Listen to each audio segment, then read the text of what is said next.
అయ్యప్ప స్వామి మహిమ. అరణ్యాల నడుమ దేవతల లోకాల మధ్య ఒక దివ్య రహస్యం దాగి ఉంది. ఆ రహస్యమే హరిహరసుతుడు ధర్మశాస్త స్వామి అయ్యప్ప. భూమిపై అధర్మం పెరిగిన కాలమది. పంక్ welcome to Gangasri AI videos.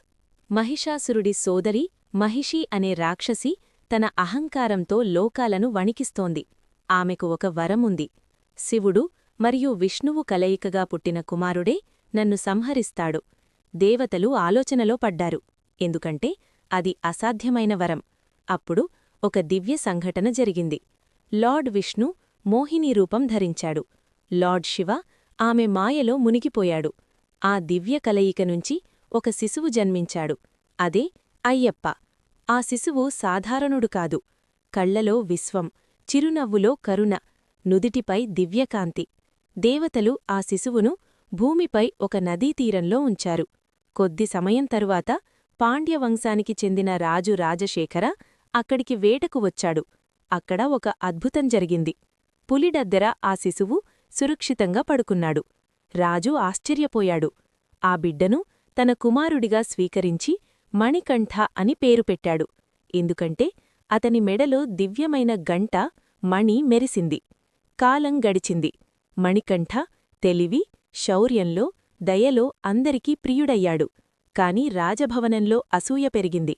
రాణి కుట్ర పన్నింది. ఆమె అనారోగ్యంగా నటించి నాకు పులిపాలు మాత్రమే ఔషధం అని చెప్పింది.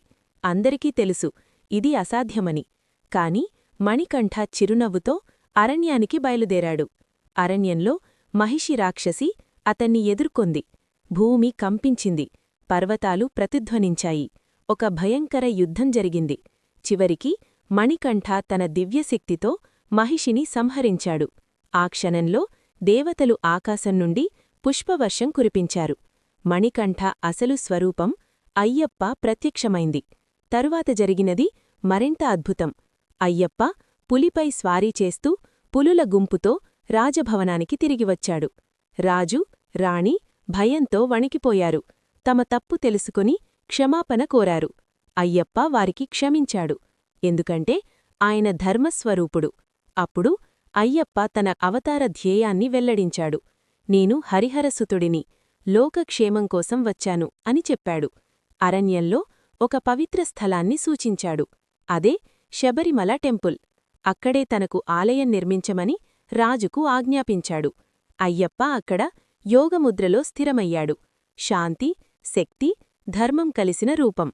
అప్పటినుండి కోట్లాది భక్తులు ప్రతి సంవత్సరం కఠిన దీక్షతో అడవులు దాటి కొండలెక్కి స్వామియే శరణం అయ్యప్ప అని పిలుస్తూ ఆయన దర్శనానికి వస్తున్నారు.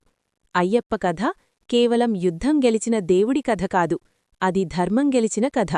క్షమ, త్యాగం, సమానత్వం గెలిచిన కథ. ఆయన సందేశం స్పష్టంగా ఉంది. మనసు పవిత్రమైతే, భక్తి నిజమైతే దేవుడు మనలోనే ప్రత్యక్షమవుతాడు. ఫయ స్వామియే శరణం అయ్యప్ప. ఈ స్టోరీ ఎలా ఉందో కామెంట్ చేయండి. లైక్ చేయండి. ఇంకా ఇలాంటి దివ్య కథల కోసం గంగశ్రీ ఏఐ వీడియోస్ని సబ్స్క్రైబ్ చేసుకోండి.